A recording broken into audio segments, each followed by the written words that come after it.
Welcome back, brothers and sisters. Let's continue with our fascinating Dawah workshop discussions. Yes. Huh? Yeah, go on. Yeah. Hi, brother. How are you? I'm fine. What's your name? Raj. That's mashallah. That's very nice. Do you really think that God exists? What's your opinion? I was just wondering. I just need your opinion. What do you think? I don't think God exists. I believe in Big Bang theory, that there was a blast and the earth came into existence after billions of years, and slowly life came into existence. I don't believe in God. Okay, I would just like to give you an example. Can you see this set?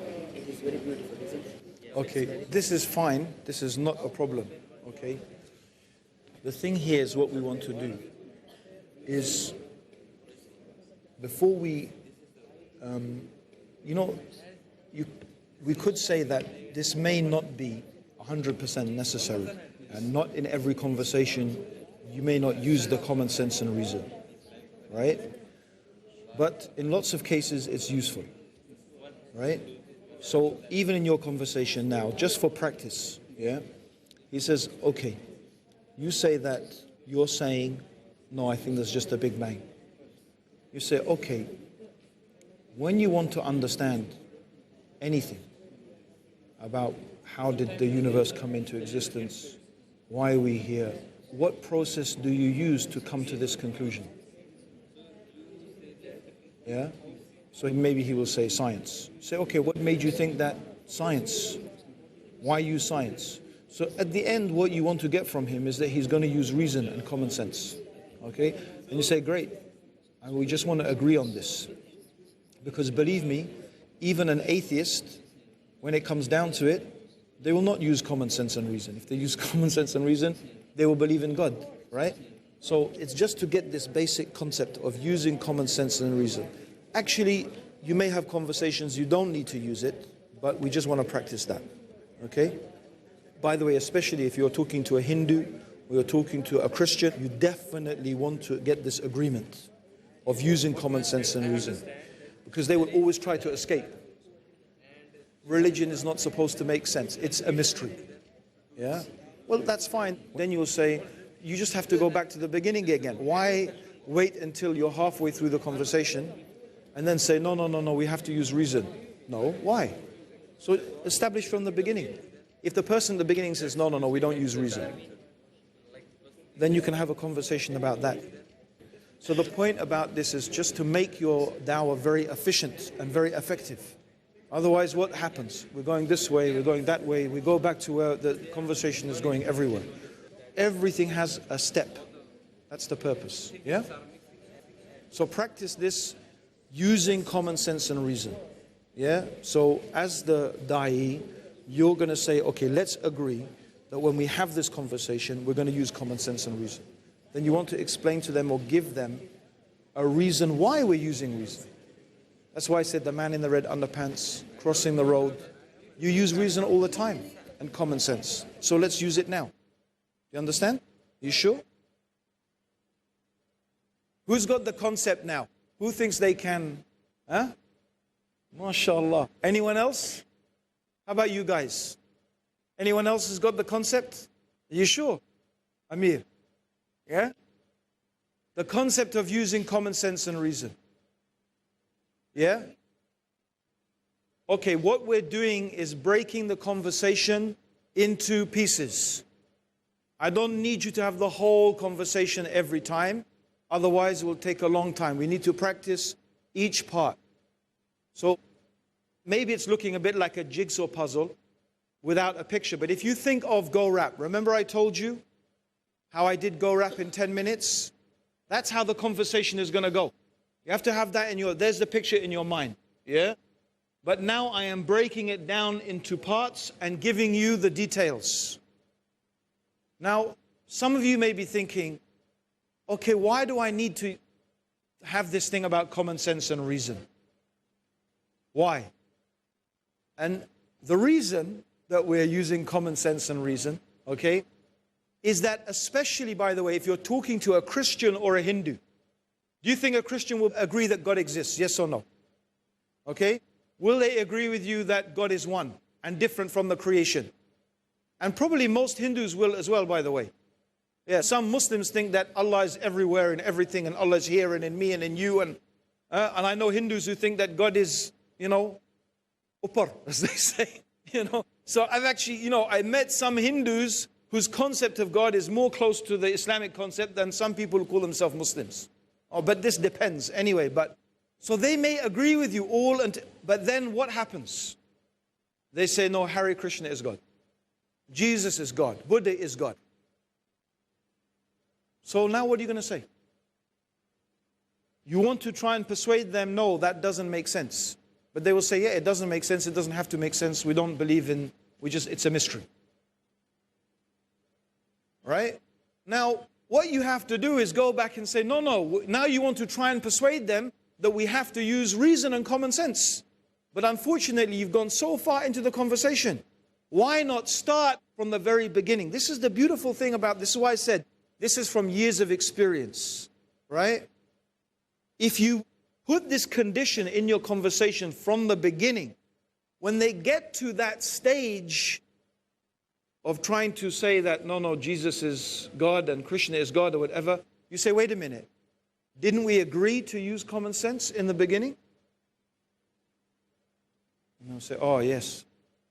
So they will have to admit, it doesn't make sense. And we agreed to use common sense. So now they have to agree their religion makes no sense. But from the very beginning you said, look, in order to understand what is the purpose of life, why are we here, what's the reason for existence, we should use common sense and reason. Will you use it to cross the road? You use it when a man comes knocking on your door to read the gas meter.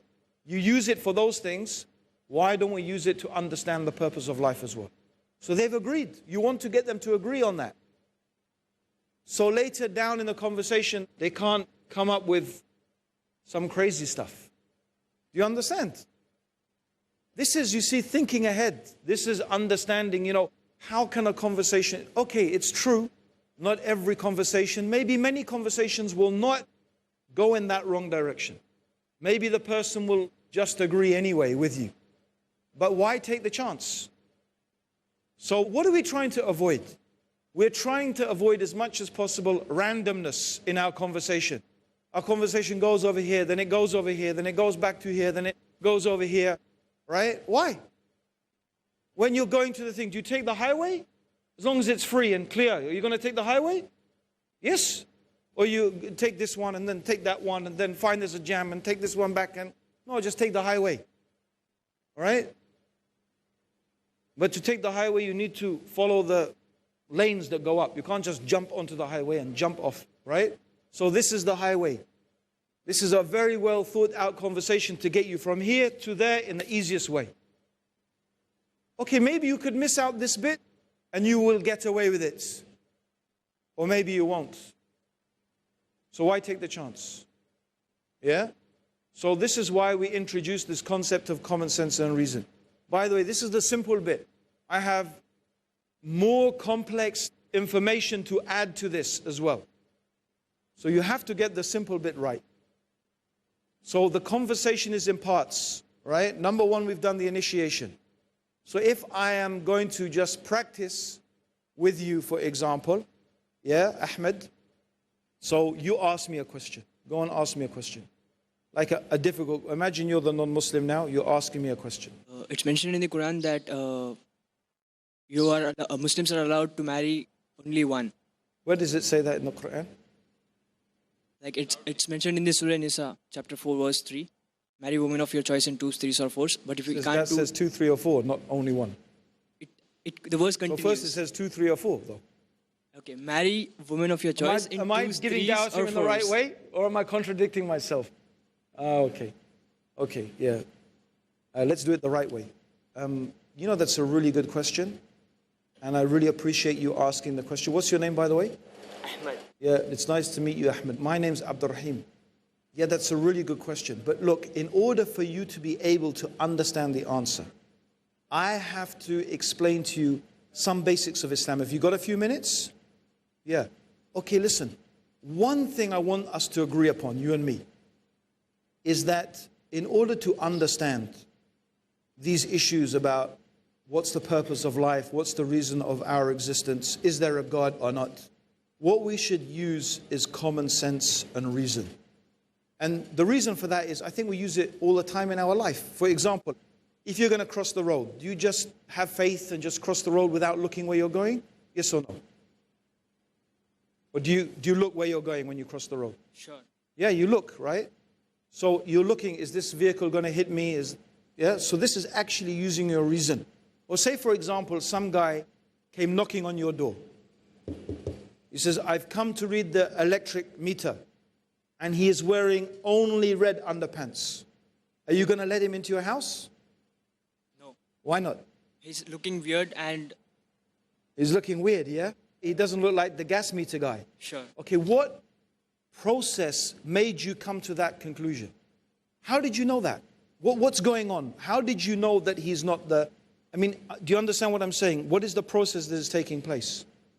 We're going to take a short break. Brothers and sisters, don't go away. We'll be back with you soon, insha'Allah.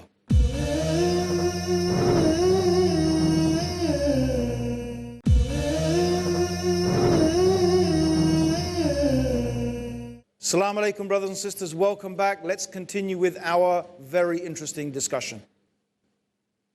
What's going on? How did you know that he's not the... I mean, do you understand what I'm saying? What is the process that is taking place?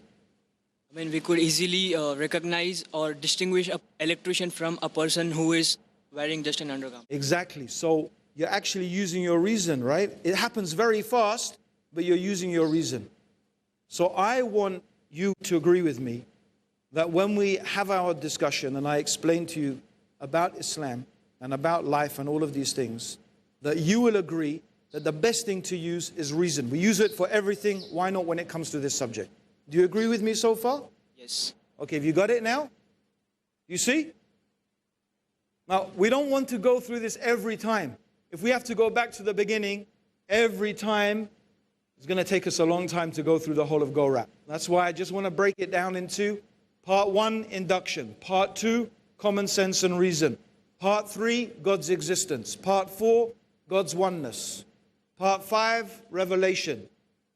Yeah? Part 6, prophethood. Part 7, shahada. Like that. We're just going to break it up. Of course, at the end, I'm going to want you to put it all together to do Go Rap completely. So, can someone give me an example of using the common sense and reason? Using a common Sense and reason. Okay. For this one, I will allow you to do the whole thing. After that, we have to break it. Okay? Yeah? Yeah, do the whole thing with... You want to do it with me or you're going to do it with... Yeah, go on. Come up here and let's do it here like we have before. No, you come. Oh, that's good. Just start from the beginning now. Okay. Face slightly this way, slightly that way. I wanted to ask you one question about Islam. You know, why non-Muslims are not allowed inside the Kaaba, I mean, in Kaaba? Oh, that's a really good question. I'm glad you asked me that question. My name is Sayyid Salim, and you are? I'm Sadiq. Hi, Sadiq. Nice meeting you. Yeah? Do you have some time on you? Yes. Okay, now, in order for me to explain to you the answer to this question, I need to explain to you the basics of Islam, right? And also, if we can agree on something, then that is, if we agree on that we use, for everything, we use common sense, right? Just to give you an example, when you're crossing a road, you always look to your left and to your right, yeah, both ways, and then you cross the road. You don't cross the road with your eyes closed. What we are doing then is we are using common sense, yeah? So when it comes to religion, don't you think we should also use common sense to come to conclusions? Yes, no problem. We can use common sense. Okay, good. There you go. It's not difficult. Alhamdulillah. Okay, excellent. Well done. So let's move on.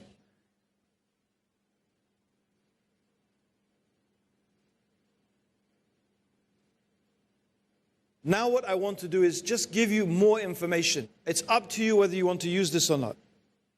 About common sense and reason. So the point is, brothers, you have to understand, You can make this as complicated or as simple as you like. If you don't want to use this bit on common sense and you don't find it useful, no problem.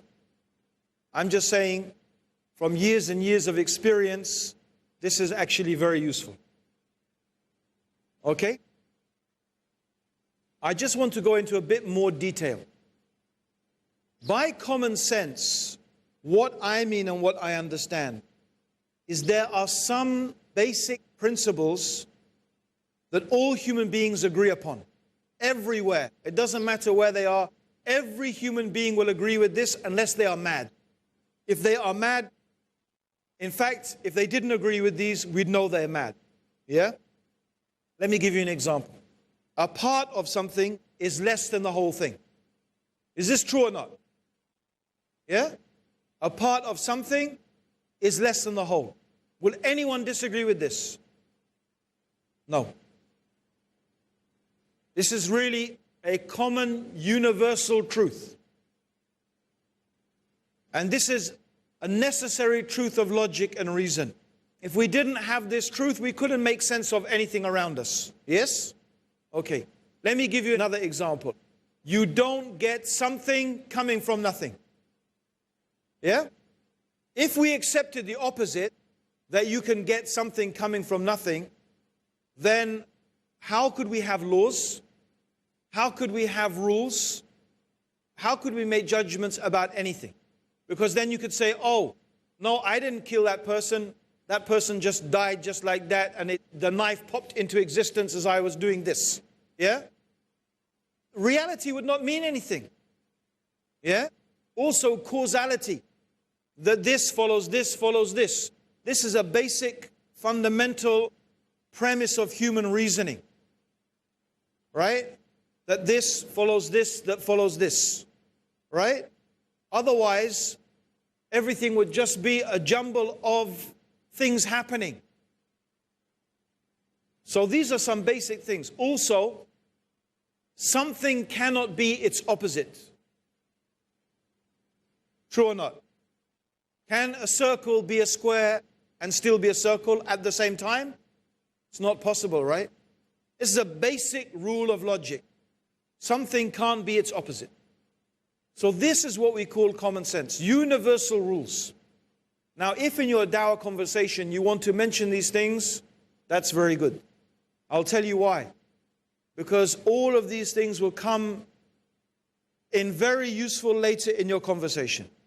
When we talk about the existence of Allah, when we talk about the oneness of Allah, you'll find that these are based upon these universal truths.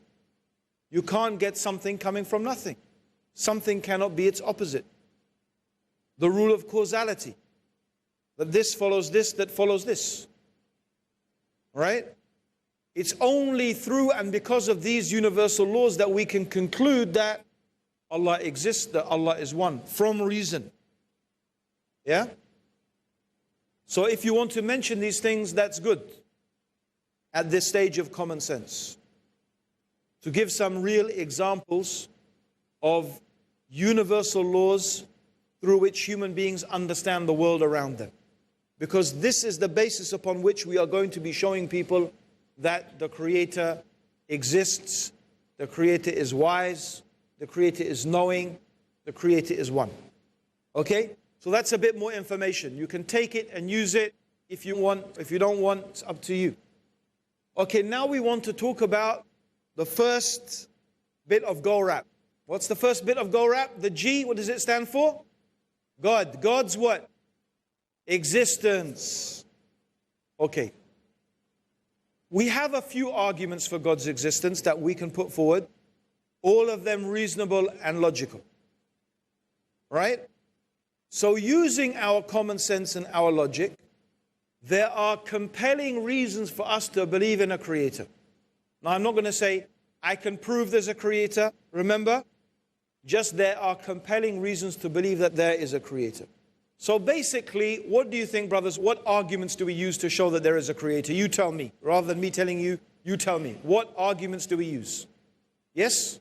Ahmed? We believe in air, but we can't see the air, but we still believe. Right. but we still believe in it. Why? It's the same. Okay, how does that prove that God exists? Or how does that show, why is that a convincing explanation of God's existence? That proves that everything doesn't require a proof. No, but I have a reason to believe that air exists. I have a reason to believe that air exists. For example, if I go into a chamber and they suck out all the air, what's going to happen to me? If I go in a chamber and they take out all the air, they suck out all the air, what will happen to me? I will die. So I have a reason to believe that there is something that I don't have to see it, but I can experience it, right?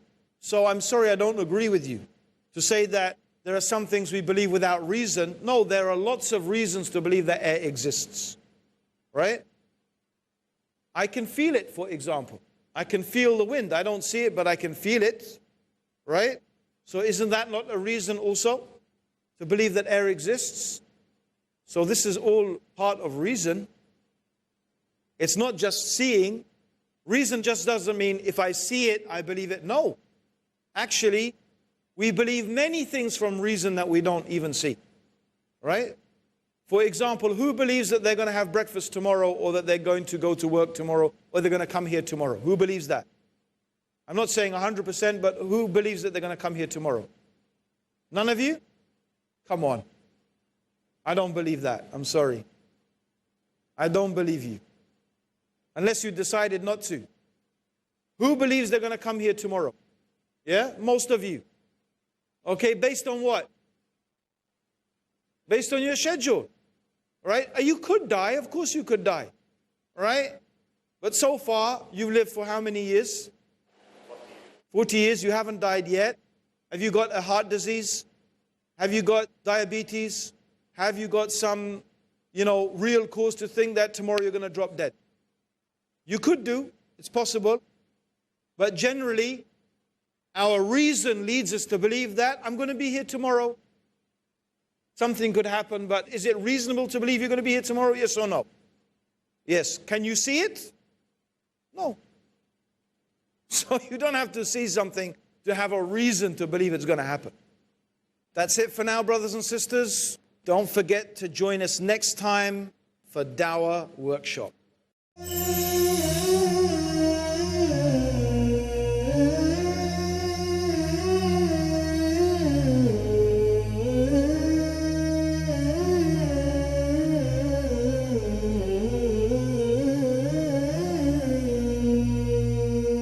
رب رحيم مشفق متعطف لا ينتهي بالحصر ما أعطاه